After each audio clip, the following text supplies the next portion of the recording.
Bonjour à toutes et tous. Bienvenue à ce 10e édition déjà du webinaire du CN2R. Donc le CN2R est un groupement d'intérêt public qui a été créé en 2019 et qui a pour mission d'apporter les ressources nécessaires pour agir face au psychotraumatisme et permettre aux personnes concernées de retrouver le plus possible une qualité de vie satisfaisante.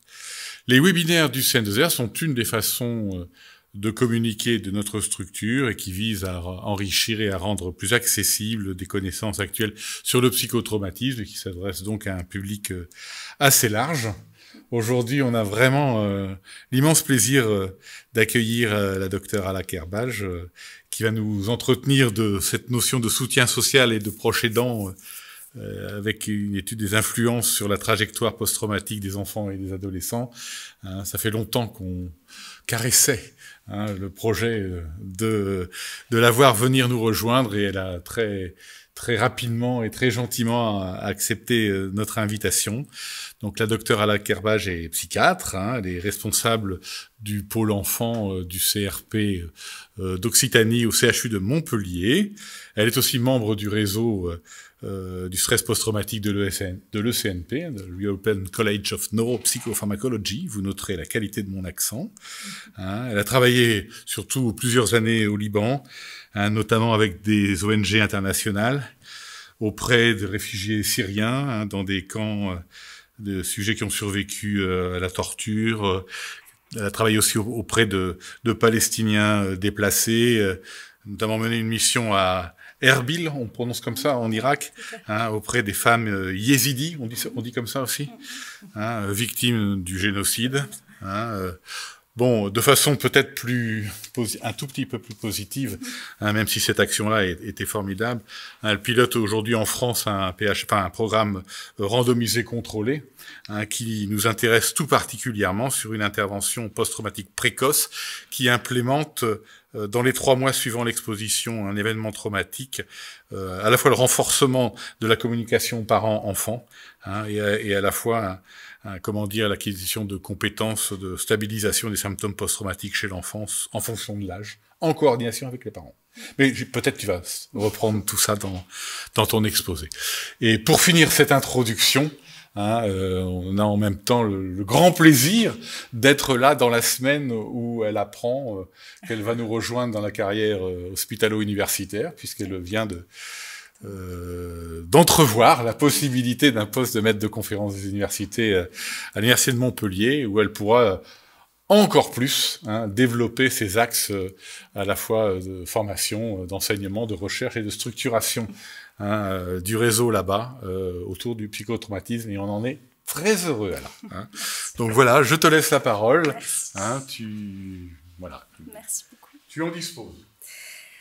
Merci énormément pour cette introduction, professeur Vaiva. Je tiens vraiment à remercier très chaleureusement toute l'équipe du CN2R, le professeur Vaiva, le professeur Bobé, monsieur Nicolas Mao qui m'a initialement contacté pour ce webinaire. Je suis ravie d'être parmi vous aujourd'hui. Je vous remercie d'être là, connecté avec nous, et j'ai été très chaleureusement reçue à Lille. Donc aujourd'hui, je vais vous parler de ce thème, de ce sujet du soutien social et des proches aidants, et notamment dans son influence sur la trajectoire post-traumatique des enfants et des adolescents. Et pour commencer ce thème, je vais d'abord vous donner le message principal. Comme ça, si jamais vous vous endormez d'ici 1h30, vous aurez eu au moins le message principal, qui est un message très simple, mais que parfois il est tellement simple qu'on tend à l'oublier. Et ce message, c'est que les expériences positives dans la trajectoire post-traumatique, eh bien, ça compte. Ce n'est pas uniquement le fait de cibler les symptômes, de parler du trauma, même si, évidemment, c'est très important, mais c'est aussi le fait de pouvoir recréer dans la vie de cet enfant, de cet adolescent, des expériences positives qui vont venir contrecarrer l'expérience négative qu'il a vécue, notamment si c'est une expérience négative de lien interpersonnel, que ça soit une autre histoire traumatique, que ça soit même l'adversité en général. Face à des expériences négatives, eh bien, des fois, la répétition encore et encore d'expériences d'expériences positives, de liens interpersonnels, eh bien, maintenant, on le sait, ce ne sont pas juste de belles paroles qu'on dit parce que c'est beau à dire. On le sait par des études rigoureuses, longitudinales, de grands professeurs, pas juste moi, de grands professeurs dans des universités prestigieuses qui sont maintenant en train de l'affirmer que oui, ça compte et ça compte par des mécanismes très précis que je vais essayer de vous exposer. Donc, qu'est-ce que c'est le soutien social? C'est bien large, on en entend souvent parler. Plus précisément, c'est vraiment l'ensemble de ressources. Donc, c'est l'ensemble des ressources émotionnelles, instrumentales, logistiques, informationnelles ou encore d'appartenance qui sont apportées par l'entourage. Et quand on parle de l'entourage, ce n'est pas uniquement l'entourage proximal, mais c'est aussi l'entourage un peu plus distal. Donc c'est la famille, les amis, les professionnels, les institutions, mais c'est aussi le soutien social comporte aussi la connexion à des sources de sens et de but. Donc le fait que la personne, elle puisse sentir qu'elle a des foyers de sens dans sa vie, que ça soit à travers les liens vraiment interpersonnels ou même à travers les compétences qu'elle peut acquérir. Donc cette approche qui est basée sur le soutien social, elle est indissociable de l'approche basée sur les compétences. Donc quand vous voyez cette première diapo que je vous ai montrée, c'est le fait de développer des expériences positives, de liens interpersonnels, mais aussi des compétences d'efficience dans la vie de tous les jours. Donc, les deux formes principales de soutien social, on a d'abord le soutien perçu, donc comment la personne elle-même perçoit le soutien autour d'elle, et le soutien effectif, donc l'aide réellement apportée. Et souvent, par exemple, chez les adolescents, on va remarquer qu'il y a un décalage entre le soutien qu'ils perçoivent, eux, de leurs parents. Les parents, croyant bien faire, vont submerger cet adolescent d'attentions diverses et variées, mais ce n'est pas du tout ce que l'adolescent voudrait, ou ça ne correspond pas nécessairement aux besoins de l'adolescent. Donc attention à ce décalage entre le soutien perçu et le soutien effectif, ou de pouvoir aussi adapter la qualité du soutien aux besoins et à la demande des personnes concernées. Donc, pour résumer, on a le soutien émotionnel qui est l'écoute, l'empathie, l'affection, la valorisation, qui favorise un sentiment de sécurité. Le soutien instrumental qui est très précieux, qui est aussi tout ce qui est logistique, donc l'aide concrète apportée au quotidien, le soutien informationnel, les conseils, l'information, le feedback, et un soutien, à mon sens, ce qui est très important, c'est celui de l'appartenance. Donc comment on s'intègre à un groupe, le sentiment d'avoir un certain lien social, cohésion sociale. N'oubliez pas que dans l'expérience traumatique, il y a beaucoup, surtout dans les événements traumatiques qui impliquent un certain contrôle, une certaine déshumanisation, notamment dans les violences interpersonnelles. Il y a beaucoup cet aspect, on va pas le voir dans le DSM-5, mais on va le percevoir en écoutant les patients. Et cet aspect de déshumanisation, eh bien, ce qui peut réhumaniser les personnes qui ont été victimes de traumatismes interpersonnels graves, eh bien, c'est justement la qualité des liens qu'ils vont entretenir en période post-traumatique. Et donc, ces quatre formes de soutien social sont vraiment des piliers de bien-être, mais pas seulement dans l'expérience post-traumatique, mais de bien-être dans notre vie de tous les jours. C'est un pilier vraiment important du bien-être psychosocial, et de toute façon, ça peut nous aider face à n'importe quel genre d'adversité, puisque cette adversité, c'est quand même une partie inhérente de la vie, même en dehors de tout événement traumatique. Donc, essayons de regarder un petit peu. Je suis désolée, ce schéma est en anglais, mais je vais bien l'expliquer. Donc, c'est un schéma qui a été établi par une équipe de l'université de Harvard qui a beaucoup travaillé sur l'impact des événements traumatiques durant l'enfance et notamment des événements traumatiques interpersonnels. Et donc, ce qu'ils ont démontré par une revue extensive de la littérature, c'est ce modèle contextuel. Alors, comment est-ce que le trauma dans l'enfance est-il un facteur de risque? Puisque maintenant, on le sait, le trauma dans l'enfance est un facteur de risque de psychopathologie transdiagnostique, c'est-à-dire quelle que soit la pathologie psychiatrique, avoir vécu un trauma dans l'enfance est un facteur de risque de psychopathologie à l'âge adulte. Et ça se fait par le biais de 3 mécanismes. Donc le premier mécanisme, c'est le traitement de l'information sociale, donc le fait de percevoir des signaux neutres comme étant des signaux de menace venant des autres, d'avoir de la difficulté à établir de la confiance avec les autres. Et pour nous tous qui travaillons avec les enfants et les adolescents, ou même les adultes qui ont vécu des événements traumatiques, notamment cumulatifs, on sait à quel point c'est difficile d'établir une relation de confiance et à quel point vraiment chaque interaction compte. C'est important la cohérence, de faire ce qu'on dit, de tenir nos promesses, d'être consistant, surtout avec ces personnes, encore plus qu'avec les autres patients qui souffrent d'autres troubles. Et donc, pourquoi? Parce que justement, le trauma va induire, indépendamment de toute psychopathologie, ce biais dans le traitement de l'information sociale. Ça peut induire aussi un des mécanismes transdiagnostiques, c'est la façon dont l'émotion aussi elle est traitée et donc des problèmes de régulation émotionnelle, et aussi ça peut induire un vieillissement biologique accéléré. Et donc le soutien social, la bonne nouvelle, c'est que ces mécanismes transdiagnostiques qui vont servir de médiateurs entre l'événement traumatique dans l'enfance et la psychopathologie transdiagnostique, la bonne nouvelle, c'est qu'on sait maintenant que le soutien social va servir ce qu'on appelle de risk buffer. Donc, il va servir comme tampon pour mitiger le risque, que ce soit du passage de trauma dans l'enfance à ces mécanismes transdiagnostiques ou bien le passage de ces mécanismes transdiagnostiques à la psychopathologie. Alors, ce que les études révèlent, c'est que les enfants qui ont vécu des événements adverses, traumatiques, mais qui perçoivent un certain support social, sont moins à risque de développer une psychopathologie qui est liée au trauma, et que plus spécifiquement, le support parental va être associé à moins de probabilité de développer ces mécanismes donc neuropsychologiques dont je vous ai parlé, moins d'interprétation de signaux de menace, moins de réactivité de l'amygdale et une meilleure discrimination des signaux de sécurité et de menace. Et donc, c'est pour vous dire qu'il y a des mécanismes bien précis par lesquels le soutien social va venir mitiger l'effet de cette exposition traumatique cumulative sur le risque psychopathologique. Donc, je crois que le modèle qui pourrait le mieux expliquer l'importance du soutien social à différents niveaux, c'est ce modèle-là, le modèle socio-écologique et systémique de Bronfenbrenner et Morris. Donc, selon ce modèle-là, le développement de l'individu, il est lié à différents niveaux de système.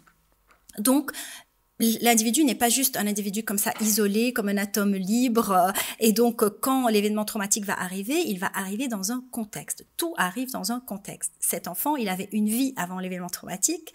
Il va avoir une vie après l'événement traumatique. Et tout l'enjeu, c'est de voir comment cet événement traumatique, il va s'inscrire dans les différents niveaux de l'environnement de cet enfant ou de cet adolescent. Donc, on a le microsystème qui est vraiment la relation de l'enfant avec son école, sa famille, ses amis, ses voisins. On a le mésosystème, c'est-à-dire l'interaction entre les différents parties de ce microsystème. Par exemple, si des parents ont une relation hostile avec les enseignants, avec l'école, eh bien ça va influencer indirectement l'enfant et comment il perçoit le soutien scolaire. Ensuite, on a l'exosystème, c'est le support social des parents eux-mêmes. Est-ce qu'ils sont entourés? Est-ce qu'ils ont une famille élargie, des amis, etc. Leur propre travail, est-ce qu'ils ont des déterminants socio-économiques de leur propre santé mentale. Ensuite, on a le macrosystème, donc c'est les normes sociales et les systèmes économiques en général, et le chronosystème, un système très important qu'on tend parfois à oublier. On va évoquer un peu la question de la résilience, et c'est l'évolution dans le temps. Des fois, on a une vision un peu figée du psychotrauma et des symptômes, mais il faut garder en tête que ça soit le soutien social ou les symptômes ou les facteurs de protection, c'est un concept qui est dynamique, tout comme la résilience, et qui va évoluer au cours du temps. Donc, pour vous donner un exemple un peu plus concret de comment ça se concrétise en pratique clinique. Imaginons un enfant qui a subi une agression sexuelle. Imaginons que cet enfant vit de surcroît intimidé, subit une intimidation à l'école. Imaginons que de surcroît, il vit dans un environnement précaire où ses parents sont très préoccupés par des préoccupations financières, de précarité, de chômage, etc. Et ils n'ont pas la même disponibilité pour l'écouter ou pour valider son expérience.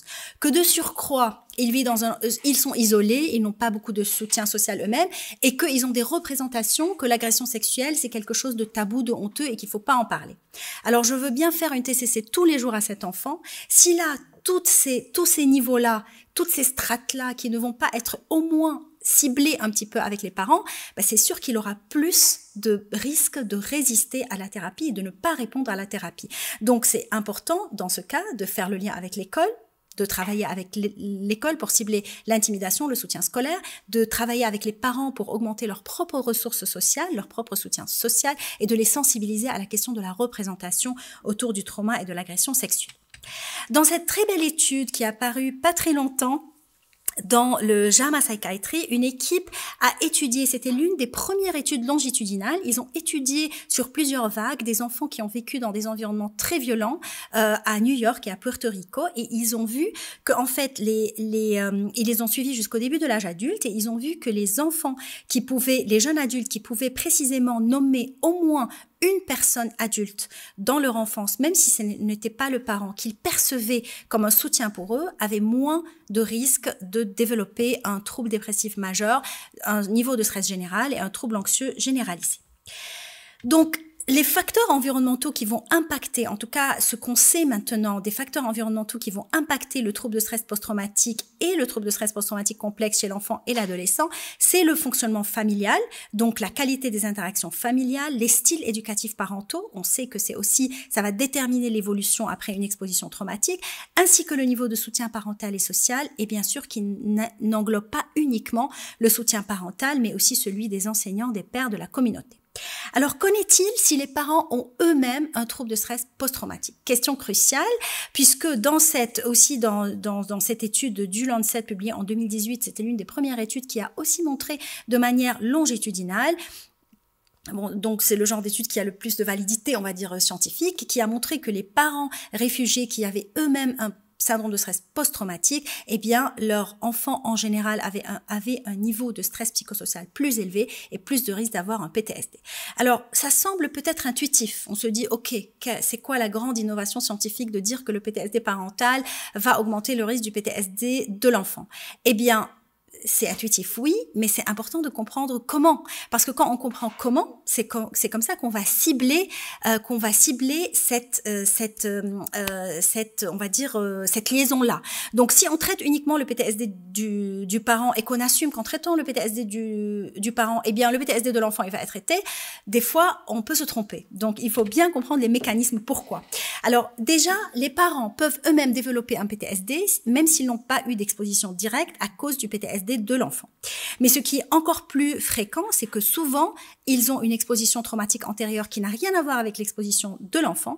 Et cette exposition, le PTSD, il va être réactivé ou déclenché à travers l'exposition de l'enfant.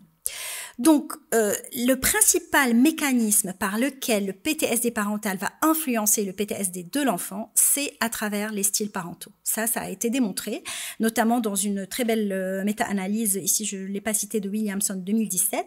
Donc, en fait, c'est principalement ce mécanisme-là. Donc, si on va traiter le TSPT des parents sans adresser la parentalité ou sans cibler le style parental, eh bien, on pourrait éventuellement passer à côté de quelque chose. Pourquoi? Parce que dans les symptômes du PTSD, on a l'hyperréactivité émotionnelle, ce qui fait que les parents deviennent plus irritables, des fois plus coercitifs, moins dans l'accordage. On parlait de l'accordage, cette notion de l'accordage, moins dans l'accordage avec les enfants, ou bien ils peuvent osciller, et c'est ça qui est le plus terrible, c'est cette oscillation, ce manque de constance entre un style où ils peuvent être très hyper-réactifs et un style où ils peuvent être très évitants, détachants. Et quand ils sont évitants et détachants, ils livrent l'enfant à lui-même.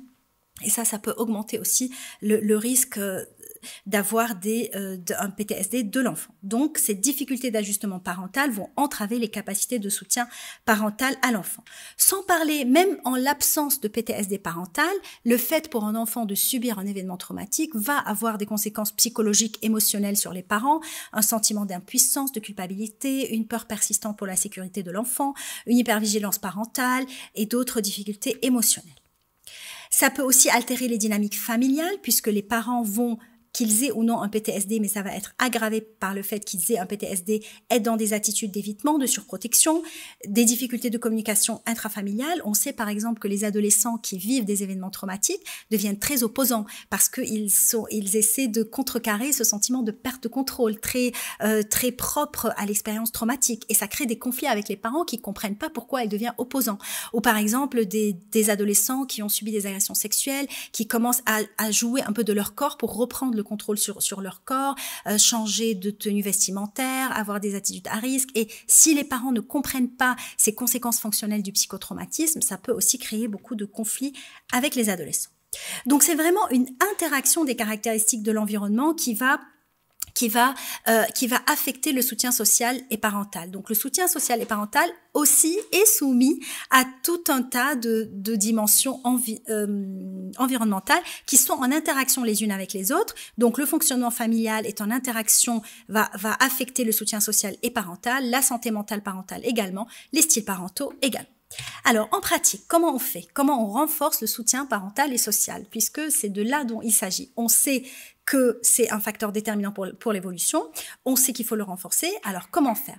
On peut le faire de façon informelle. C'est déjà une première étape. Donc, rien que de reconnaître et de valider le rôle du soutien social, on peut l'intégrer dans la psychoéducation de manière informelle.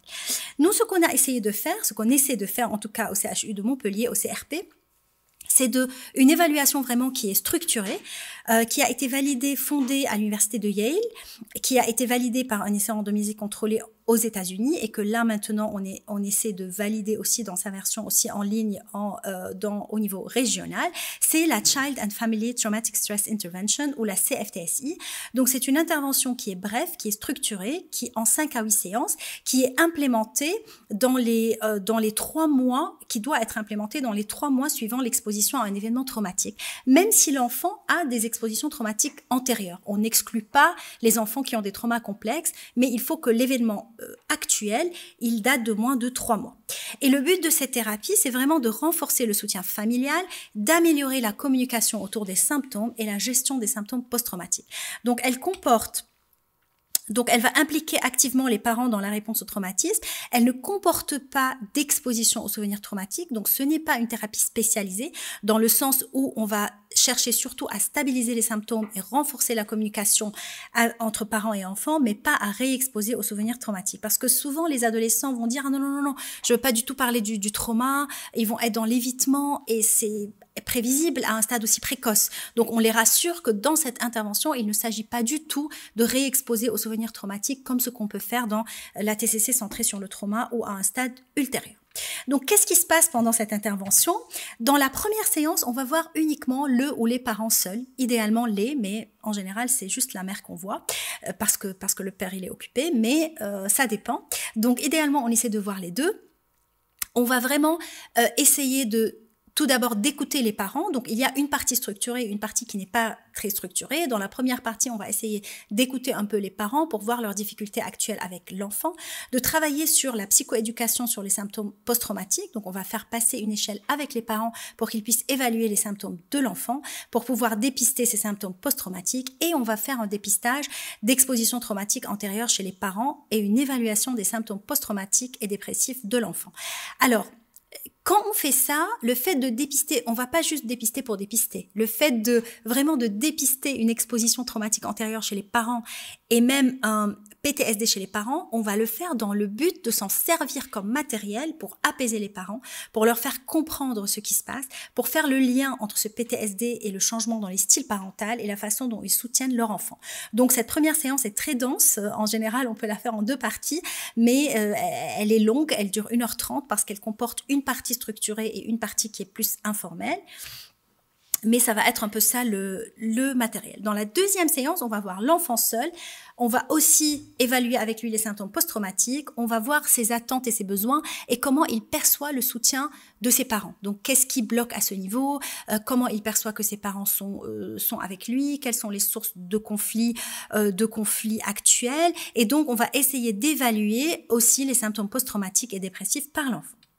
Dans la 3e séance, ce qu'on va faire, c'est qu'on va faire une séance familiale. Et dans cette séance familiale, on va comparer, on va montrer les échelles qu'on a remplies par le parent et l'enfant. Et pour que les deux puissent voir le décalage de leur perception des symptômes. Donc, le parent va découvrir que l'enfant a des flashbacks, il n'en parle jamais. L'enfant va découvrir que son parent fait attention aux remarques quand il est dans une certaine forme de dissociation. Et à partir de cette comparaison, on va essayer de discuter quels sont les symptômes qui sont les plus problématiques et comment les parents et l'enfant, comment ils le comprennent, comment ils le conçoivent. Et on va élaborer avec les parents et les enfants des stratégies de stabilisation pour les symptômes prédominants. Ça peut être, et c'est là la composante un peu TCC, un peu technique, donc ça peut être des stratégies de régulation émotionnelle. On utilise beaucoup les techniques psychosensorielles, puisque c'est vraiment le trauma, c'est avant tout une expérience corporelle, donc surtout avec les adolescents, ils vont pas forcément être réceptifs à la réassurance verbale, ils sont beaucoup plus réceptifs, ça peut être des choses simples comme le massage ou d'avoir une tisane chaude ou de faire quelque chose vraiment qui puisse les réancrer, une technique un peu de défocalisation et de réancrage. Les exercices de relaxation, de contraction musculaire, mais ce qui est un peu innovant, c'est qu'on le travaille avec les parents. C'est que les parents vont participer activement à cette stratégie, bien sûr avec l'accord de l'enfant et de l'adolescent. Et l'adolescent souvent accueille cette implication, même s'il s'en défend au début. Et de toute façon, on sait que les ados, plus ils s'en défendent, plus ça veut dire qu'ils le veulent. Donc quand on arrive à désamorcer un peu ça, on trouve de bons résultats. On leur présente un outil qu'ils peuvent utiliser ou non. Certains n'aiment pas l'utiliser, c'est le carnet de famille, ils le trouvent trop rigide, et d'autres l'utilisent. Donc ça dépend vraiment des préférences de chacun, où on va vraiment essayer de suivre, où ils vont essayer de suivre sur une semaine le comportement problème, quelles stratégies ils ont utilisées ensemble et si ça a été utile et pas utile. Et dans les 2 dernières séances, ce qu'on va faire, c'est qu'on va continuer à discuter des stratégies implémentées et de leur efficacité, des points d'entente et de conflit, de qu'est-ce que ça veut dire ce symptôme, cette réaction qu'ils ont eue, le style parental auquel ils ont adhéré, et on va évaluer les symptômes de manière conjointe.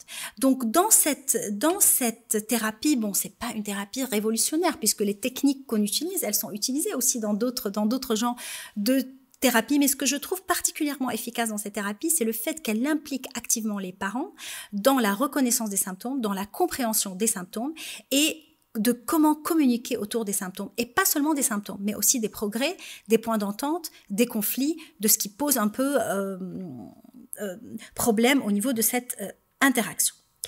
Alors, là, il me reste un peu de temps, je voudrais vous présenter une étude qualitative que nous avons faite auprès des parents de Montpellier et aussi de certains parents de Beyrouth, parce qu'on a voulu implémenter cette intervention à Montpellier et à Beyrouth. Et on a vu qu'il y avait certains parents qui n'adhéraient pas beaucoup à cette intervention. Donc, on a essayé de voir un peu pourquoi. Et dans cette étude, on a relevé des facteurs perçus par les parents comme altérant leur niveau de soutien à leur enfant, et ce qui nous a permis d'adapter un peu l'intervention aux besoins de cette population. Donc, on a pris un échantillon de Montpellier, donc des parents dont les enfants ont été exposés dans les 3 derniers mois à un événement traumatique. La plupart au niveau de Montpellier, c'était des violences sexuelles. Et donc, ce que les parents, ils ont dit, donc juste, je vous rappelle que le but de ce projet, c'était vraiment d'identifier les facteurs qui pouvaient influencer le soutien parental. Parce que la CFTSI, c'est très bien, mais les parents, ils doivent déjà être dans une certaine disposition pour aider leur enfant. Il y avait des parents qui n'étaient pas du tout dans cette disposition. Et donc, nous, on est allé voir pourquoi, afin, dans une perspective un peu, on va dire, horizontale, de pas venir imposer une intervention avant d'avoir discuté un peu avec les gens de ce que ça voulait dire pour eux. Ce que les parents de Montpellier, ils nous ont dit, tout d'abord, presque tous arrivaient à identifier les symptômes des enfants. Donc, ils arrivaient très bien à voir qu'il y avait des difficultés émotionnelles et comportementales liées à l'exposition traumatique.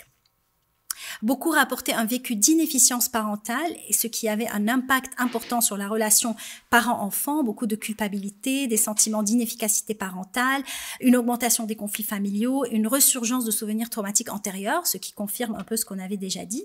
Par exemple, dont je vous lirai après un verbatim, mais le thème central, c'était vraiment la difficulté à comprendre le traumatisme.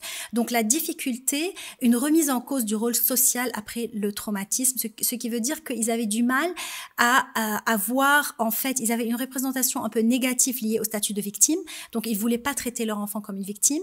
Ils se disaient que si je lui fais passer ci ou ça, parce qu'elle a un symptôme ou parce qu'elle a été traumatisée, donc elle va s'enliser dans ce rôle-là.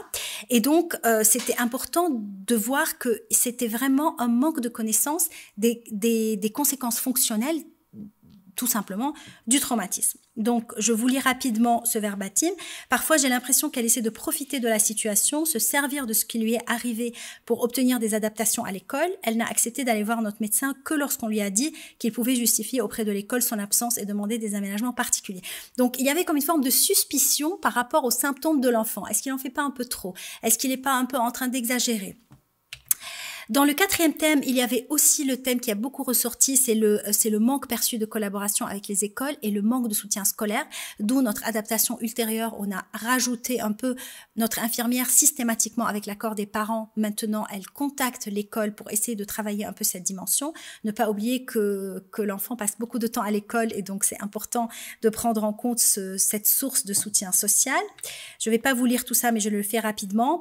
On m'a dit, mais votre fils a déjà des aménagements scolaires, il est TDAH, il a déjà un trouble, il a des aménagements pour ce trouble. Pourquoi voulez-vous lui créer un autre trouble? Après, il ne va plus s'en sortir, il ne va plus faire aucun effort. Donc, ça a renforcé la stigmatisation liée au fait d'avoir une exposition traumatique et de demander des aménagements. Et la stratégie principale auquel les parents avaient recours, c'était l'évitement. Donc, ils évitaient de parler de l'événement traumatique, ils évitaient de voir les symptômes, ils voulaient à tout prix imposer, ils avaient comme une forme d'injonction de rémission.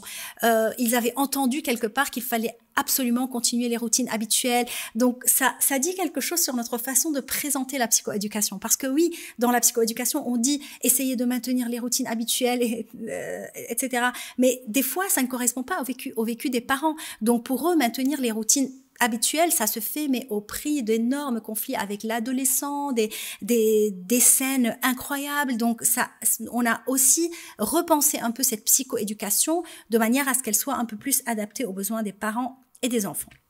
Donc, par exemple, ce parent qui dit « J'ai du mal à trouver un bon équilibre entre accorder trop d'attention à ce qui s'est passé et continuer à mener une vie normale. Je crains que si je me concentre trop sur l'incident, elle reste bloquée dans une position de victime et ne sera plus capable d'avancer. » Et ça, bien sûr, on a réadapté un peu la première séance de la CFTSI pour essayer de discuter un peu de ces aspects. Mais il y avait quand même beaucoup de parents qui arrivaient quand même à trouver des moyens de faire face. Et ce qui ressortait surtout, c'est quand ils ont revu un peu leurs attentes par rapport à ce fait de revenir à la vie normale. Donc, ils arrivaient à gérer la situation et les besoins du quotidien, une chose à la fois. Ils comprenaient qu'il fallait, si l'enfant ne pouvait pas revenir à temps plein à l'école, eh bien, c'est pas grave, il reviendra à mi-temps. Et petit à petit, s'il arrive à promener le chien, à se lever de son lit, c'est déjà ça. Donc, ils avaient révisé un peu, revu un peu leurs attentes, avec quand même, ils percevaient quand même un risque de suraccommodation et ils avaient ceux qui arrivaient quand même à restaurer un peu un sentiment d'efficience parentale étaient ceux qui recherchaient le support social, donc qui étaient entourés, qui avaient un peu la famille ou les amis autour d'eux pour les aider. Donc, par exemple, il y a un parent qui dit « Il s'agit de reprendre le contrôle de votre vie, peu importe ce que vous avez vécu, il n'y est pas encore, mais je sais que je peux l'aider avec le temps pour s'en rendre compte. » Donc, ce qu'on a compris de cette étude qualitative au niveau de Montpellier, c'est qu'il y avait vraiment beaucoup de difficultés à comprendre le traumatisme et une certaine stigmatisation liée au statut de victime. On en parlait un peu tout à l'heure de cette stigmatisation du psychotrauma et donc de recontextualiser les symptômes. Les parents avaient du mal à situer les symptômes dans un cadre post-traumatique. Ils les situaient plutôt dans un cadre moral, un peu suspicieux, elle profite un peu de sa situation, etc. Et donc cette stigmatisation, on sait qu'elle est elle renforce l'isolement social, elle a des conséquences à long terme et elle place un peu la personne exposée à un événement traumatique comme si elle manquait de force morale, de volonté, profite de l'attention, etc. Et ce qu'on a aussi en fait bien mis en valeur, mais ça on le fait déjà dans la CFTSI, c'est une dimension importante à cibler chez les parents, c'est justement la flexibilité cognitive, donc qui est un facteur d'adaptation parentale important. Donc c'est le fait de pouvoir revoir son système de croyance, parce que ce système de croyance va déterminer le soutien parental. Donc c'est vraiment la flexibilité cognitive, c'est vraiment le fait de pouvoir remettre en question ce système de croyance par rapport au statut de trauma et de victime. Donc, je vais vous parler aussi un peu rapidement de l'étude qu'on a fait à Beyrouth parce que ça a permis de mettre en lumière un petit peu dans cette perspective un peu de l'adaptation des interventions. Une intervention qui est validée aux États-Unis, est-ce qu'elle va faire sens pour des populations qui vivent complètement autre chose? Et donc, on a essayé de voir ce que cette intervention elle donnait et pourquoi les parents ils ne venaient pas, ils n'adhéraient pas à cette intervention. Et ce qu'on a retrouvé, alors la plupart des parents les enfants ont été exposés à un conflit armé qui a eu lieu le 14 octobre 2021, donc ça date déjà de quelques années, où il y a eu une fusillade dans les rues et les enfants étaient bloqués dans les écoles pendant de longues heures parce que l'armée n'est pas intervenue entre cette fusillade entre deux partis politiques armés au Liban. Et donc, ils ont été évacués après, donc ils ont vu tous les cadavres, etc. Donc, ce que les parents ici, paradoxalement, ce que les parents rapportaient, c'est qu'ils remarquaient que leurs enfants avaient des problèmes psychologiques, mais pour eux, ces problèmes existaient déjà, qu'il y avait un tel stress cumulatif que l'effet de cet événement traumatique était un peu dilué dans le cumul de l'adversité. Il y a beaucoup aussi émergé, c'est la résurgence de souvenirs de guerre parentaux et l'impact sur la communication. Donc, beaucoup ont parlé de la résurgence de leurs propres souvenirs de guerre puisqu'ils ont grandi et vécu dans la guerre civile. Et donc, je vous lis un verbatim rapidement parce que je trouve que il est assez parlant. Donc, depuis le jour où cela s'est produit, j'ai des images qui me reviennent en tête. Comment nous attendions nos parents pendant de longues heures à l'école après les cours, sans savoir s'ils pourraient venir ou non, s'ils pourraient passer tous les barrages des milices armées avant d'arriver à l'école. Donc, vous imaginez quand ma fille s'est retrouvée bloquée à l'école le 14 octobre, je me suis souvenu soudain de l'effroi que j'avais ressenti cette nuit-là à l'idée de ne plus jamais revoir mes parents, alors que je n'y pense jamais d'habitude, j'avais tout oublié. Dans ce pays, nous sommes tous des enfants de la guerre, une génération de guerre, éduquée dans la guerre par la guerre, une bien méchante maman cette guerre. Alors, je suis pas psychanalyste, mais c'est ce qu'elle a dit exactement. Elle a même utilisé une métaphore, on était allaités de mort et non de lait. Donc, en fait, c'est tellement présent dans leur vécu que finalement, pour eux, ce simple trauma auquel les enfants étaient exposés, c'était rien face à ce que eux, ils ont vécu. Le troisième thème qui a émergé, qui expliquait pourquoi ils avaient de la difficulté à accepter cette intervention, c'était cette critique d'une notion psychologisante du stress traumatique. Donc, ils ne comprenaient pas pourquoi on parlait de symptômes, puisque ce qui était anormal, c'était ce qui s'était passé. Ce n'était pas ce que l'enfant, il développait. Et que ça venait contrecarrer une certaine une certaine idée qu'ils avaient de la résilience, que nous sommes Libanais, nous sommes résilients, c'est notre identité. Donc, je vous dis, par exemple, tout le monde parle de traumatisme ces jours-ci à Beyrouth, nous sommes tous traumatisés, disent-ils à la télévision. Je trouve aberrant qu'ils nous disent qu'on est traumatisés, mais qu'on s'en rend pas compte, comme si c'était caché quelque part et qu'on était trop bêtes pour le voir. Croyez-moi, nous avons vécu pire que cela dans la guerre civile et personne ne nous a dit sur les traumatismes et nous avons grandi comme tout le monde et nous sommes normaux. Si vous donnez alors à votre enfant l'idée qu'il est traumatisé et malade, ce sera plus dur d'avancer pour lui. Donc c'est vraiment cette idée du rôle de malade dans le traumatisme. Nous sommes Libanais, nous sommes forts, nous surmonterons tout cela. Je dis à ma fille, tu es forte, tu es libanaise, nous sommes des survivants. Et donc, du coup, la souffrance de l'enfant était tellement diluée dans ce discours-là qu'il n'y avait pas de place vraiment à pouvoir cibler ces symptômes-là. Ce que les parents ont aussi rapporté, c'était que l'exposition traumatique entraînait souvent des styles parentaux inconsistants, qu'ils oscillaient entre le style parental contrôlant sévère, tu dois être forte, tu es une résilience, et entre des moments où ils voyaient bien que l'enfant y souffrait et qu'il devait être plus flexible, et que ça altérait finalement la dynamique familiale et les sentiments d'efficience parentale. Donc ce récit autour de la résilience, il finissait par s'écrouler face à la souffrance de l'enfant.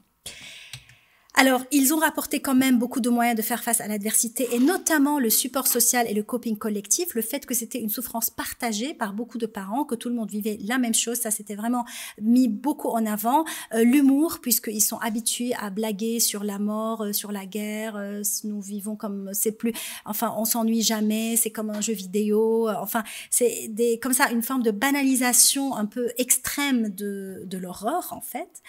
Et ce qu'on est arrivé un peu à réfléchir après ça, parce qu'on veut quand même essayer d'aider ces enfants, c'est qu'on a essayé d'adapter un peu l'intervention. Donc, on a adapté le langage de la psychoéducation qu'on utilisait, tout d'abord en augmentant un module en concertation avec les fondateurs de la CFTSI. On a rajouté un module pour justement valider l'effet du stress externe et de parler de réaction et non pas de symptômes. Donc ça, c'était la première chose. La deuxième chose, c'était de vraiment donc mettre en lien avec leur propre vécu de guerre, avec la vécu de l'adversité, d'éviter l'étiquetage psychologique. Donc par exemple, dans la CFTSI, quand on parle de réduire l'isolement dépressif, on a retravaillé le langage, on a dit augmentation des moments de plaisir. Donc on ne va pas se concentrer sur le fait que votre enfant a un isolement dépressif, mais on va se concentrer que votre enfant, il réagit face à toute cette adversité et que le fait d'augmenter les moments de plaisir avec lui, ça va l'aider. Donc finalement, est-ce que c'était culturel ou contextuel? Nous essayons de ne pas, on en parlait un peu tout à l'heure, d'éviter l'approche trop culturaliste, de ne pas figer les gens dans leur culture. C'est aussi parce qu'ils ont vécu plein de guerres et d'injustices sociales qu'ils avaient ce vécu-là. Mais ce qui est intéressant, c'est que même en arabe libanais, le mot trauma n'existe pas. Donc si même la langue ne reconnaît pas le traumatisme, vous imaginez quand on arrive avec notre manuel de CFTSI et qu'on leur parle de symptômes post-traumatiques, c'est un peu plus difficile. Donc c'était un peu, c'était aussi l'occasion de repenser un peu le concept de la résilience, puisque finalement on demande des fois beaucoup trop à l'individu. Ce n'est pas à l'individu de porter seul cette responsabilité de s'adapter à des environnements des fois auxquels il ne faudrait pas s'adapter tout simplement, auxquels c'est impossible de s'adapter, et que la résilience maintenant on sait, c'est un concept qui est dynamique et qui implique une transaction évolutive constante entre l'individu et des environnements et son environnement proximal et plus large. Et une dernière dimension que je vais discuter avant de faire ma petite conclusion, c'est qu'on a aussi réfléchi à la communication transgénérationnelle du traumatisme de guerre, puisque les parents qui ont vécu eux-mêmes la guerre, ils évitaient de parler de la guerre à leurs enfants. Alors, il y a l'explication clinique très, très pertinente et probablement vraie que s'ils ont un PTSD eux-mêmes, ils vont être dans l'évitement de parler parce que ça va évoquer quelque chose chez eux et donc ils vont essayer d'éviter. Mais il y a une autre explication un peu plus, on va dire, un peu plus sociale ou anthropologique, c'est que ça peut refléter aussi la façon dont, en fait, le gouvernement refuse de parler de la guerre. Donc les livres d'histoire s'arrêtent en 1945 dans les écoles libanaises, date de l'indépendance du Liban, et personne ne parle de la guerre. Et cette amnésie collective, donc ça, c'est une responsabilité aussi gouvernementale, c'est une responsabilité, on va dire, à des instances plus larges, parce que ça va se refléter aussi sur la façon dont les individus vont aborder cette question de la guerre. Donc, suite à cette étude qualitative et avec la CFTSI, on a vraiment balisé des composantes d'un modèle conceptuel pour renforcer le soutien des parents. C'est tout d'abord de vraiment promouvoir ce qu'on fait dans la séance 1 de la CFTSI et dans toute notre psychoéducation, de promouvoir activement un réseau de soutien social autour des parents eux-mêmes et d'éviter l'isolement, d'évaluer l'impact scolaire et de promouvoir le soutien scolaire. Systématiquement, on implique aussi les écoles, d'évaluer et cibler la santé mentale parentale, ça c'est systématique, on le fait dans l'évaluation standardisée, le PTSD, l'exposition traumatique antérieure, et de discuter de l'impact de la communication transgénérationnelle du trauma et surtout de l'impact du PTSD sur les styles parentaux. Et aussi de comprendre, de prendre le temps d'essayer de travailler la flexibilité cognitive, de comprendre les représentations des parents sur le trauma et la résilience, et d'évaluer et cibler, comme j'ai dit déjà plus spécifiquement, les styles parentaux coercitifs. Donc par exemple, on peut faire passer une échelle d'inventaire des styles parentaux ou tout simplement discuter avec les parents de leurs styles parentaux et comment ils vont gérer plus spécifiquement des symptômes ou des réactions post-traumatiques de leur enfant. Voilà, et pour conclure, je terminerai avec cette citation de Peter Levine, qui est un grand spécialiste du psychotrauma et qui nous dit que le trauma, ce n'est pas ce qui nous arrive, mais ce que nous portons en nous en l'absence d'un témoin empathique. Et je pense que ça résume bien toute l'importance du soutien social, du fait que ce regard de l'autre qui nous réhumanise et qui va en fait permettre aussi de redonner un certain sens après une expérience de perte de sens.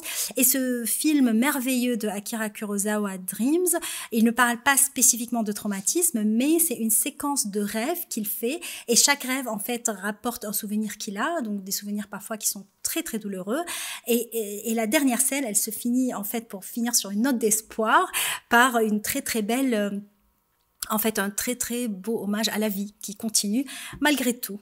Voilà, donc moi c'était un peu tout mon propos pour aujourd'hui, et puis maintenant je peux répondre aux questions. Merci. Voilà.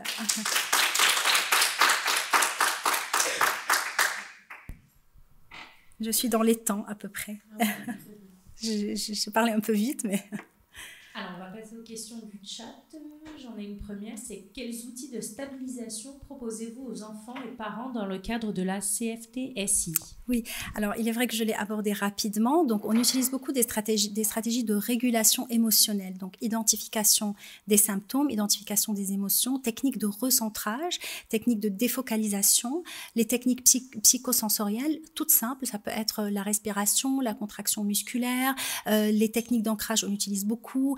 Ça peut être aussi des techniques qu'on élabore, nous, avec les parents. Donc, si par exemple, l'adolescent, il va dire que le fait de le toucher va le soulager, on va mettre en place aussi que quand il a des flashbacks et qu'il se sent, qu'il commence, enfin, il repère le début de ces phénomènes physiologiques qu'il a suite au flashback, la mère ou le père, il va être à côté de lui, il va lui masser les mains sans forcément beaucoup parler. Donc, c'est vraiment les stratégies cognitives et comportementales qu'on utilise d'habitude dans n'importe quel trouble anxieux ou dépressif ou pour réguler les émotions, pour apaiser en fait le niveau, pour diminuer l'intensité des symptômes.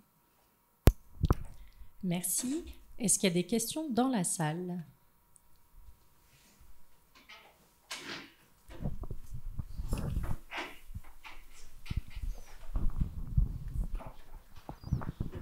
Merci beaucoup pour cette intervention, c'était vraiment super et très très convaincant. Moi j'avais 2 questions en fait.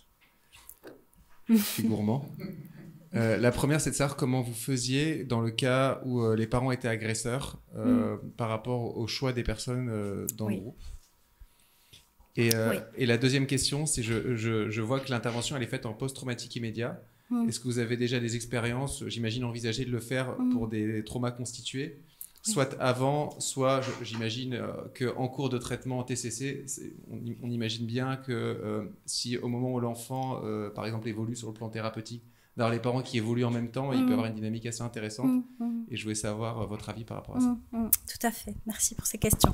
Donc, la première question, c'était par rapport... Je voulais répondre tout de suite et j'ai oublié, pardon. Par rapport aux parents agresseurs, oui, il y avait quand même alors, une dynamique avec si les l'entourage parents sont agresseurs, si on a même une suspicion que le parent est lui-même maltraitant, on ne fait pas la CFTSI avec lui. Ça, bien sûr, on va tout d'abord mettre en place tout ce qui est la protection de l'enfant et on va choisir une personne ressource pour l'enfant. Est-ce que si le parent est placé, ça va être l'assistante familiale. S'il est placé, ça peut être un éducateur, mais un éducateur qui le suit régulièrement. Et c'est ça le problème qu'avec les enfants placés, des fois, ils sont dans des foyers d'urgence. Donc, au moins, il y a une personne qu'il va voir régulièrement qui puisse l'aider à implémenter ces stratégies au quotidien. Donc, on va choisir une personne ressource, choisie surtout par l'enfant, dans l'entourage de l'enfant, mais c'est sûr, on n'implique pas les parents agresseurs ou maltraitants dans la CFTSI. C'est un critère d'exclusion des parents. Pour la deuxième question, alors effectivement, nous, on implémente la CFTSI une semaine après l'événement traumatique jusqu'à 3 mois. Donc, c'est pas en immédiat, c'est pas dans les 72 premières heures. Il y a quand même une semaine qui s'est passée, donc on les prend à partir d'une semaine, c'est pas exactement en immédiat, mais effectivement, notre but, ce qu'on voudrait, c'est prévenir l'installation du TSPT. Et d'ailleurs, dans le PHRC qu'on est en train de faire, c'est justement ça n'a pas encore été prouvé. Est-ce que ça prévient le TSPT ou pas? C'est pourquoi on fait un essai randomisé contrôlé pour voir effet pré-post, mais aussi l'effet à 3 mois et à 6 mois.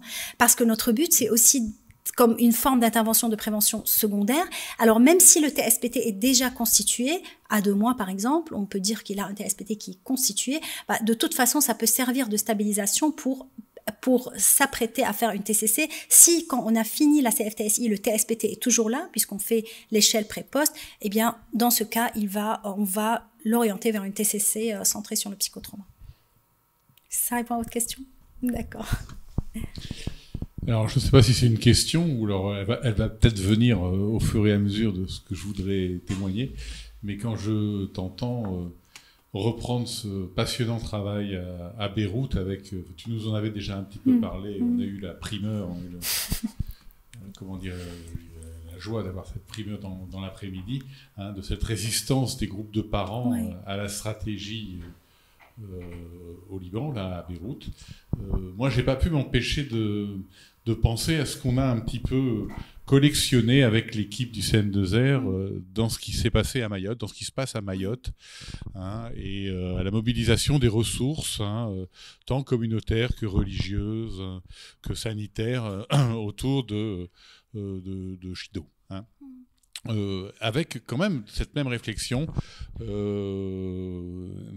qu'est-ce que vous venez nous embêter alors ils ne parlent pas comme ça les gens bien sûr, hein, mais avec cette question de pathologie, de psychopathologie, j'aime bien toujours revenir à la racine grecque de trauma, rupture de la continuité. Hein, et je pense que c'est ça que dans ces culture-là, il y a des cultures où justement la résilience s'appuie beaucoup sur la communauté, il n'est pas que individuel, hein, et en ça, hein, il est des communautés qui sont soumises à l'adversité, et c'est ce que disent les Mahorais, hein, en disant, voilà... et en fait, c'est ce qu'on a vu aussi, hein, c'est-à-dire que des histoires de trauma, notamment chez l'enfant, il n'a pas fallu attendre un cyclone, hein, il y a vraiment un énorme problème là-bas, et qu'effectivement, pour qu'il y ait mobilisation de cette résilience communautaire et groupale, il ne faut pas trop singulariser, hein, et psychopathologiser les choses. Oui. Non Si, je crois en fait que dans tous les cas, quand on travaille dans le psychotrauma, ou que ce soit dans le monde, je crois que la première attitude qu'on devrait avoir, c'est une attitude d'humilité. C'est-à-dire que cette personne vient de vivre quelque chose d'horrible, avant de venir lui imposer quoi que ce soit, vraiment d'écouter ce qu'il a à en dire, que ça soit de son expérience, ou que ça soit de ses besoins, ou que ça soit de ses attentes. Parce qu'en fait, toutes les interventions psychologiques pour le psychotrauma, elles sont validées en Occident. Elles sont fondées en Occident, elles sont validées en Occident, elles ont toute leur place, mais de plus en plus, on est dans la logique de ce qu'on appelle les savoirs situés, c'est-à-dire comment on peut situer ce savoir qui est élaboré en Occident, comment on peut l'implémenter, puisque dans les pays à ressources économiques moindres ou dans les pays qui ont des contextes particuliers, il n'y a peut-être pas les ressources pour générer des interventions, mais il y a des ressources pour les implémenter. Donc déjà, de voir quel sens ça a pour ces personnes-là et de voir comment on peut adapter notre intervention. Parce qu'on sait, il y a beaucoup d'études qui ont montré que le PTSD, le TSPT, en lui-même, c'est une construction valide cross-culture. À travers les cultures, on sait que le PTSD existe. Mais quel est le sens que les gens lui en donnent? Et c'est dans cette approche-là, on va pas dire qu'ils n'ont pas de PTSD. Ils ont un PTSD, mais ça a un autre sens pour eux. Et comment alors approcher et implémenter et adapter nos interventions par rapport aussi à ce sens. Parce que là, on revient à la question de la gentilité aussi. Si on vient juste avec notre discours tout fait et notre intervention tout faite, on leur enlève cette agentivité qui est centrale dans le processus de rémission post-traumatique, qu'ils redeviennent acteurs de leur propre vie. Ce qu'on essaie de faire dans la recherche participative, d'ailleurs, on en a un peu discuté. Ouais. Alors, je passe à une nouvelle question du chat. Avez-vous des données sur le soutien social pour les victimes dans l'enfance qui révèlent leur trauma à l'âge adulte? Quel dispositif peut-on proposer pour ses proches aidants? Alors oui, les personnes qui... Enfin, je n'ai pas de données là précises en tête, mais ce qui est sûr, ce qu'on sait d'ailleurs des études cliniques, c'est que les personnes qui révèlent un événement traumatique, la période de la révélation en elle-même est une période très critique où un PTSD peut être réactivé. Parfois, ce sont des personnes qui n'en ont jamais parlé, ils ont étouffé un peu leurs symptômes et le fait d'en parler, le fait de révéler, va réactiver chez eux en fait des symptômes de PTSD. Et là, c'est très important de les accompagner, donc aussi de travailler sur la psychoéducation, la stabilité des symptômes, le réseau associatif aussi, donc le réseau des proches est très important, mais le réseau associatif aussi, c'est important. Les réseaux des associations d'aide aux victimes, France Victimes, donc il y a beaucoup de réseaux associatifs qui peuvent aider à ce niveau. Et je crois aussi que, en fait, j'ai oublié de dire que dans la CFTSI, on l'implémente aussi pour les enfants et les adolescents, non seulement dans les 3 mois suivant l'exposition à un événement traumatique, mais dans les 3 mois suivant la révélation d'un événement traumatique, surtout surtout dans un contexte où il y a une procédure judiciaire en cours, parce qu'on considère que ça va faire une réactivation comme si c'était un trauma aigu en fait. Et dans ce processus juridique, en soi, il peut comporter des dimensions de retraumatisation à travers les interrogatoires, les attitudes de suspicion. Donc en soi aussi, le fait de former peut-être aussi les équipes, les commissariats de police et toutes les équipes même les juristes qui vont être dans ce processus-là, ça peut aussi être une forme de soutien social. Ensuite, nous avons une question du professeur Bobé, qui n'avait pas pu être là en présentiel aujourd'hui, mais qui nous écoute. Avez-vous évalué l'efficacité de cette technique à court et moyen terme et comment, sur base de quels critères ? Alors justement, on est en train de le faire. Donc, elle a été validée aux États-Unis dans un essai randomisé contrôlé pré-post. Et il y a aussi une méta-analyse qui a démontré, ils n'ont pas fait de gros contrôle, mais une méta-analyse qui a démontré qu'en fait, le suivi sur plusieurs centres aux États-Unis, elle a démontré qu'il y avait une réduction des symptômes post-traumatiques à la CPSS, c'était l'échelle qu'ils avaient utilisée, chez les enfants et à la PCL chez les parents. Mais c'était pas contre un groupe contrôle. Donc nous, ce qu'on fait dans le PHRC, c'est qu'on est en train de comparer cette intervention, l'effet de cette intervention sur les symptômes de stress post-traumatique chez les enfants à travers la CPC, c'est le critère de jugement principal, la Child Post-Traumatic Checklist, où il y a une version validée en français par l'équipe de Nice, et l'effet sur les symptômes post-traumatiques des parents en post-intervention et à 3 mois, en comparaison avec une thérapie de support, treatment as usual, donc le support individuel aux enfants qu'on fait d'habitude quand on n'avait pas la CFTSI. Et donc là, on est en train de comparer 2 groupes contrôle en pré-post, donc en post-intervention et à 3 mois pour voir si oui ou non, à 3 mois, ça peut prévenir ou diminuer les symptômes post-traumatiques. Donc, dans ce PHRC, il y a aussi d'autres dimensions qu'on étudie. Donc, on étudie aussi les facteurs de résistance au traitement, les facteurs de réponse au traitement. On fait passer aussi une échelle de soutien social perçu et de compétences pour voir si la CFTSI va les diminuer ou pas. Mais ça, ce sont des objectifs secondaires. Mais comme objectif principal, c'est vraiment de voir la réduction des symptômes post-traumatiques chez les enfants à 0 et 3 mois et chez les parents à 0 et 3 mois. Ensuite, travaillez-vous avec les événements positifs de l'enfance, avec les enfants et les parents ? Alors, tout récemment, oui. Alors, on n'a pas encore implémenté cela de façon systématique, mais nous sommes en train de travailler sur la traduction d'une échelle qui est la Benevolent Childhood Experience, si vous connaissez. C'est en fait la contrepartie de Adverse Childhood Experience, Benevolent Childhood Experience, donc les expériences bienveillantes de l'enfance. Il y a une échelle, parce qu'on le traite en clinique, mais de manière informelle.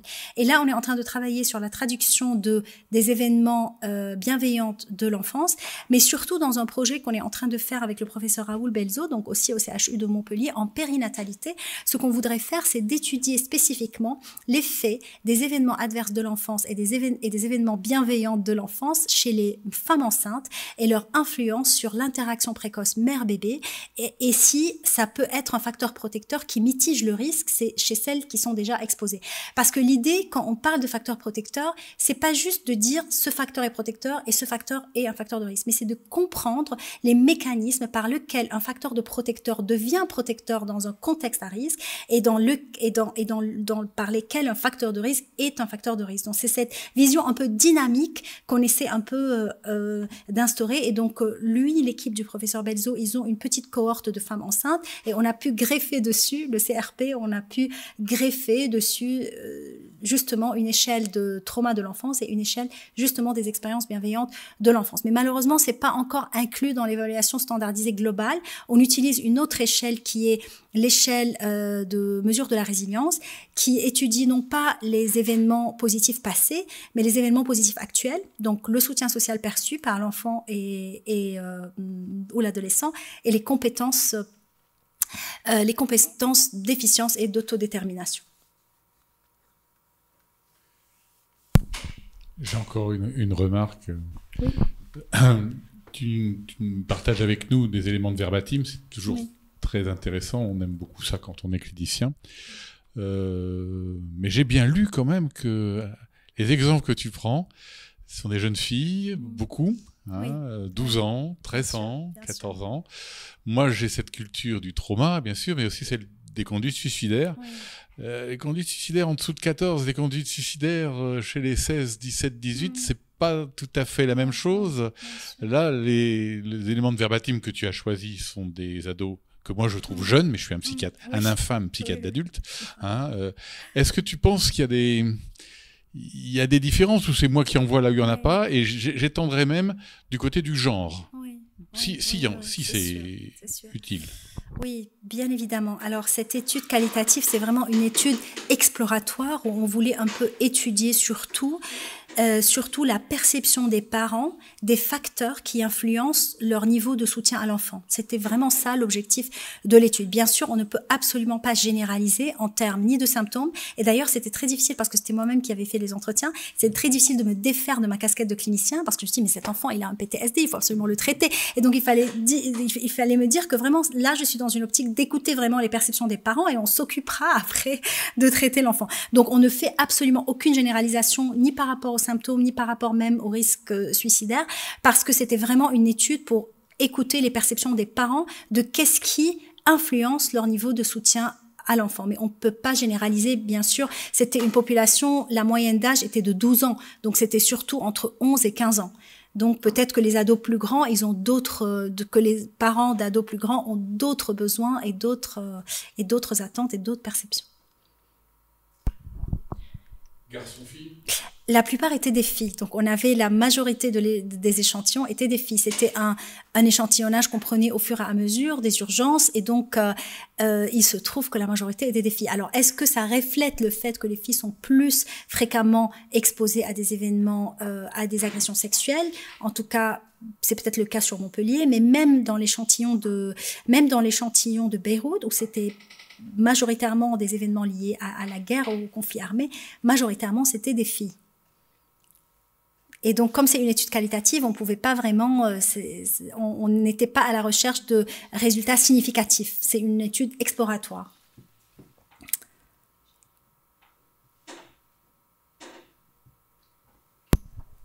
Notre question, pourriez-vous rappeler l'échelle d'événements de vie positive, pardon.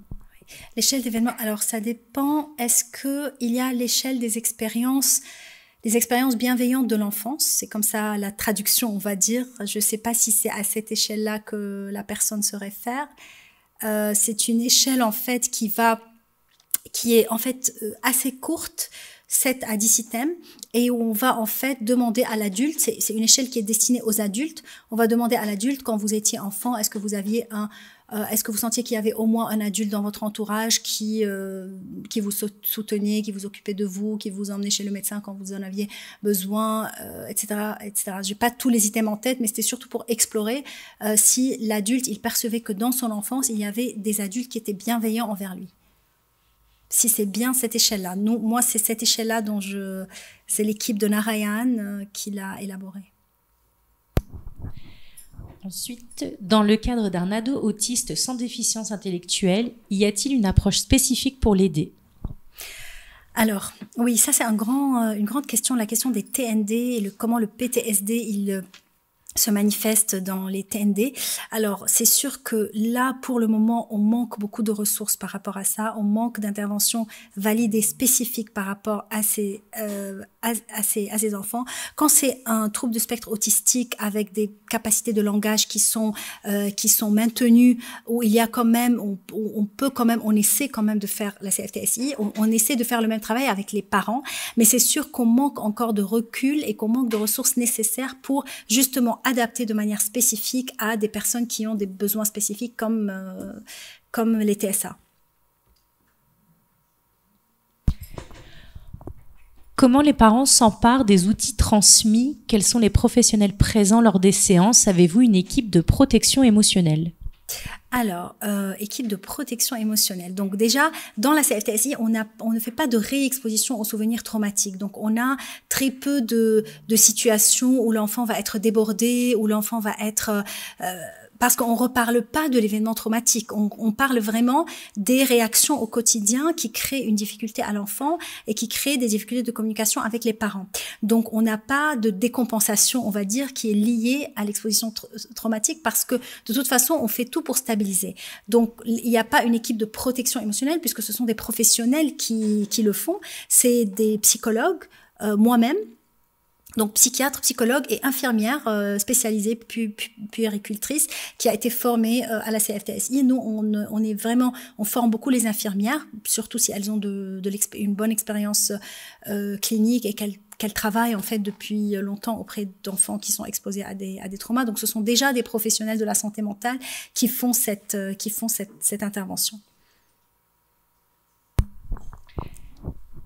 Quel est l'âge d'application de la CFPSI et comment peut-on se former? D'accord.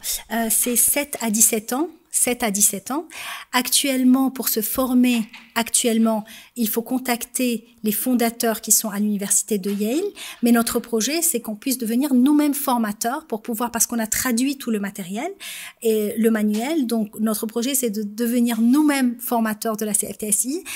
On ne l'a pas encore fait, nous, mais c'est un projet qui doit se mettre en place. Donc, d'ici, j'espère, 6 mois, 1 an, on pourrait commencer à l'implémenter, mais d'ici là, je peux transmettre les coordonnées de la fondatrice et elle forme les équipes, elle forme pas les individus. Donc dans leur logique, c'est vraiment une formation d'une équipe. Donc c'est pas un individu en libéral par exemple qui peut être formé, c'est vraiment une équipe qu'elle va former avec une logique d'équipe, avec des supervisions. Donc il y a des sessions de supervision pour discuter des cas, pour s'assurer que le modèle est implémenté de manière efficace. Merci beaucoup pour votre présentation. J'ai une petite question également. Je me demandais si vous interrogiez la façon dont le trauma a été annoncé aux parents. Quels ont été les premiers échanges en fait, entre le parent et l'enfant et l'impact que ça peut avoir par la suite. J'imagine que c'est très différent selon le fait que ça soit un événement on va dire, isolé ou le fait que ça soit dans un contexte d'événements adverses au quotidien. Mais ça je fais le lien avec ce que vous disiez sur le fait que les parents peuvent avoir du mal à adhérer aux propositions de suivi, dans la mesure où ça peut être comme le fait de ne pas avoir suffisamment de résilience dans un contexte où c'est présent au quotidien. Oui. Alors tout ça, c'est discuté quand on fait la séance seule avec le parent pour voir sa propre perception. Donc on revient sur ça, comment ça a été annoncé, comment l'enfant a annoncé, comment vous avez réagi, en essayant de pas être bien sûr culpabilisant. Donc si le parent nous dit qu'il a minimisé, donc on va essayer de délicatement amener cette notion de validation émotionnelle de comment elle se fait, et en discutant aussi avec l'enfant de comment tes parents ont réagi, comment tu as vécu ça, comment tu aurais aimé qu'ils réagissent, comment tu aimerais qu'ils réagissent maintenant. Donc ça, on va l'explorer aussi dans les séances individuelles, et on va en parler une fois qu'on a fait ça séparément pour l'enfant et le parent. On va en parler aussi dans les séances communes. Donc c'est vraiment de longues séances, parce qu'il y a une partie très structurée avec des échelles, et il y a une partie où il y a plus un échange qui est plus libre. Et suite à ces études un peu qualitatives qu'on a faites, on a rajouté vraiment un petit temps, on va explorer ces représentations, justement. Donc, qu'est-ce que c'est pour vous? Qu'est-ce que ça signifie pour vous? Le traumatisme, la rémission, ce qui s'est passé, comment comprenez-vous ce qui s'est passé, etc. Oui. Bonjour, merci pour votre présentation. J'avais une question, puisque vous évoquez beaucoup la relation aux parents soutenants. Oui. Je pensais aux enfants qui n'avaient plus de parents soutenants. Est-ce que vous avez été confrontés à cette situation? Donc, je pense notamment au cas de féminicide par le conjoint, mais je pense aussi aux enfants et plus particulièrement aux ados sortant des dérives sectaires qui n'ont plus aucun soutien social.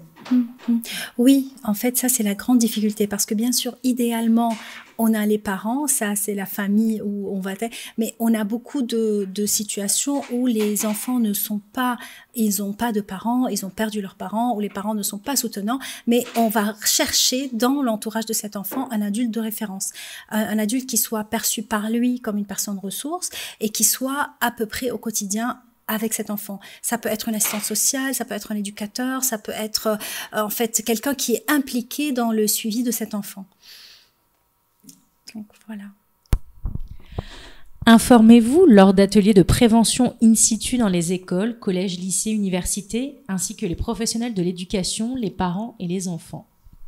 Est-ce qu'on les informe? Lors d'ateliers de prévention. D'accord. Alors, ce qu'on fait, c'est qu'on fait une formation. On fait beaucoup de formations sur le psychotraumatisme, donc sur le dépistage des symptômes du psychotraumatisme et sur la façon d'accueillir les révélations auprès d'enseignants et de l'éducation nationale. Ça, on le fait. Mais on ne va pas parler directement aux parents dans les écoles. Non. S'ils ont pas, on va pas nous directement accéder aux parents, mais on va plutôt parler aux enseignants, sauf bien sûr pour les parents qu'on suit. Pour les parents qu'on suit, on va faire le lien avec l'école, avec l'accord des parents, bien entendu. Mais pour les sessions, par exemple, de formation et de sensibilisation qu'on fait sur le psychotraumatisme, sur les approches de première ligne, on va le faire avec les écoles, avec l'éducation nationale.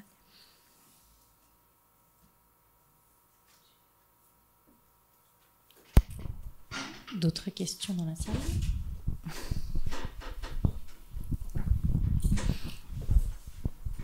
Moi, j'ai une question concernant, tout à l'heure, il me semble avoir entendu que souvent, c'était les mamans qui venaient. Mais comment on travaille le noyau familial et les proches aidants s'il y a un des acteurs qui Bien sûr, bien sûr. Moi, je dirais, on fait ce qu'on peut. Je dirais, on fait ce qu'on peut. Il faut puiser ce qu'on peut, où on peut, comme on peut. On n'aura jamais cette situation idéale où les deux parents sont complètement investis, sont complètement disponibles. C'est juste pas possible, quoi.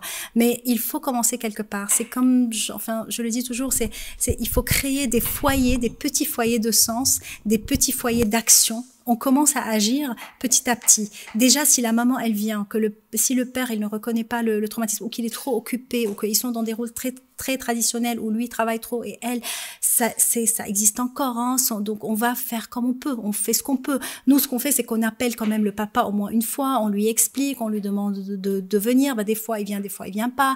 Des fois, il dit, voilà, la maman, elle est déjà là. Elle me racontera, genre comme si c'était un récit, quoi.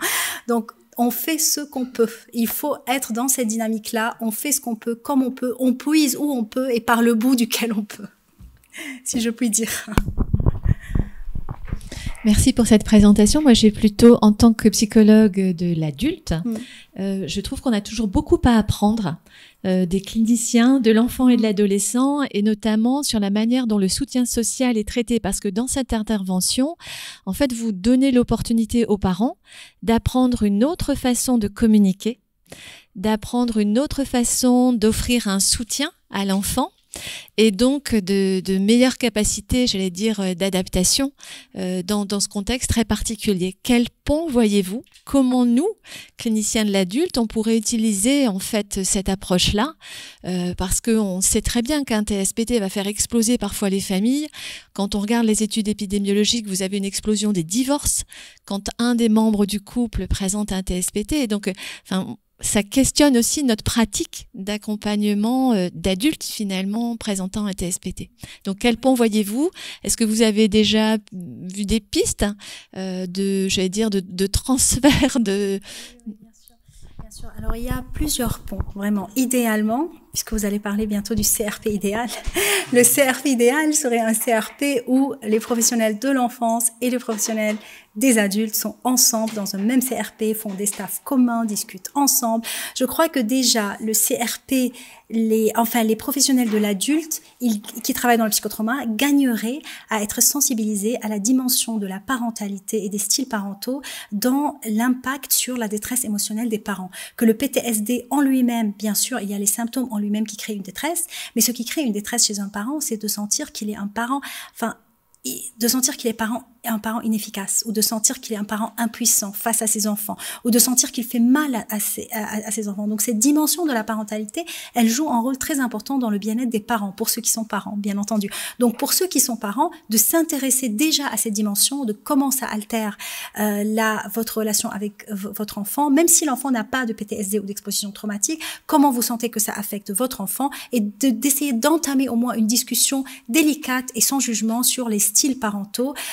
D'ailleurs, même, on en parlait aussi aujourd'hui à midi, il y a maintenant des modules de parentalité qui sont intégrés dans la TCC centrée sur le trauma pour les adultes parents, qui ciblent plus spécifiquement l'impact sur la parentalité du TSPT. Donc déjà, ça, c'est un premier aspect. Un deuxième aspect, c'est d'explorer un peu les traumas de l'enfance. Donc de prendre un peu l'habitude d'explorer chez l'adulte. Alors, on le fait des fois par le CTQ et tout ça, mais pas juste par un dépistage pour notre propre anamnèse, mais vraiment dans un but de pouvoir faire des liens entre cette exposition traumatique dans l'enfance et certaines dimensions de symptômes ou de traitement de l'information, traitement de l'information sociale, la régulation émotionnelle, et d'avoir aussi cette approche d'intégrer, d'évaluer les événements aussi positifs de l'enfance. Est-ce que aussi la personne, elle peut se reposer là-dessus ou pas? Donc oui, il y a beaucoup de ponts, et chez les professionnels de l'enfance, d'être aussi sensibilisés à cette question du PTSD chez le parent, du traumatisme transgénérationnel, et de dépister, de demander l'exposition traumatique antérieure et le PTSD chez le parent. Autre question du chat. Qu'en est-il de l'inclusion de la fratrie? Oui, alors très bonne question. Ça peut nous arriver d'inclure la fratrie, effectivement, parce que moi je vous ai présenté 5 séances, mais en fait c'est 5 à 8 séances. C'est-à-dire il y a 3 séances informelles, c'est-à-dire qui ne sont pas structurées, qu'on ajoute. Si on voit qu'il y a des dynamiques particulières où la fratrie est impliquée, on peut rajouter un peu, c'est dans le modèle un peu systémique, c'est comme ce qu'ils font dans la thérapie systémique familiale, on va rajouter des séances où on va essayer d'explorer un peu ce qui se passe avec les frères et sœurs, de leur expliquer les conséquences fonctionnelles du psychotrauma et de les impliquer aussi, s'ils le souhaitent et si l'enfant ou l'adolescent le souhaite, dans les stratégies de stabilisation. Envisagez-vous d'élargir cette étude dans d'autres villes et d'autres établissements médico-sociaux de France? On l'espère. Pour l'instant, on s'en tient à la région Occitanie. On a 4 centres d'inclusion, Montpellier, Toulouse, Nîmes et Thuir. Et là, on va commencer les inclusions d'ailleurs. On a eu l'accord du CPP, on a tout préparé. Là, on va commencer les inclusions. On espère bien sûr pouvoir l'élargir si possible, si on a de l'argent. D'autres questions dans la salle? On a épuisé les questions du chat. Très bien. Du coup, merci beaucoup. Merci. Merci à vous. Merci à vous. Pardon. C'est comme ça, peut-être. Donc, il me revient aussi le privilège de conclure. Encore mille merci et un grand bravo. Merci. Comme l'a dit Arnaud Leroy, tu es très convaincante, hein, dans le bon sens du terme, évidemment. Nous étions déjà convaincus de l'impact des événements traumatiques sur l'entourage des personnes exposées, évidemment, et du rôle déterminant du soutien social dans les processus de rétablissement. Hein, j'ai bien aimé, et on est beaucoup à adhérer à cette reprise de la résilience comme un processus dynamique et transactionnel entre un sujet, ses proches, et puis ses environnements, comme tu l'as dit, proximaux et plus éloignés. Et à travers la réponse aux questions, on voit la variété des champs d'environnement que tu sous-entends. Donc ça, j'ai beaucoup aimé. Et j'ai beaucoup aimé aussi le focus sur la parentalité et l'invitation que tu nous fais à élargir notre champ d'investigation, notre curiosité clinique dans cette dimension. Hein, tant pis pour toi. Là, honnêtement, tu seras la cible de cette journée du CRP idéal sur le sujet. Ça me va parfaitement. Et voilà, on sait que tu auras le répondant nécessaire. Donc encore une fois, mille merci et bon retour dans une contrée moins pluvieuse. Hein. Merci beaucoup. Et tu ramènes la pluie avec toi, hein, parce que tu as amené la pluie à Lille. Il y avait pas plu depuis 2 mois, donc tu la ramènes avec toi, s'il te plaît. De façon peut-être un peu plus sérieuse, j'annonce quand même quelques événements à venir. Hein, le colloque du CN2R en 2026, qui va justement traiter et reprendre cette question du soutien social dans le psychotraumatisme. Les 19 et 20 mars 2026, ce sera à Paris, hein, sur le site de la FIAP. De nouvelles ressources sont disponibles sur le site du CN2R, des fiches pratiques sur les phases de stabilisation, de traitement et de consolidation du TSPT, hein, une des phases notamment utile dans la prise en charge des traumas complexes, et un dossier clinique sur les troubles de l'usage de substances et le psychotrauma. Et même si je suis toujours non crédible sur ces sur cette phrase, je vous invite à nous suivre sur les réseaux sociaux, hein, que je n'énumérerai pas puisque j'en suis incapable, et surtout de continuer à suivre et à vous inscrire pour les nouveaux, curieux à notre newsletter, hein, qui vous permettra de rester en contact avec les manifestations que nous proposerons. Donc encore une fois, c'était le 10e opus, hein, et je le considère comme une pépite. Donc merci beaucoup Ala, et à bientôt. Au revoir et merci à tous.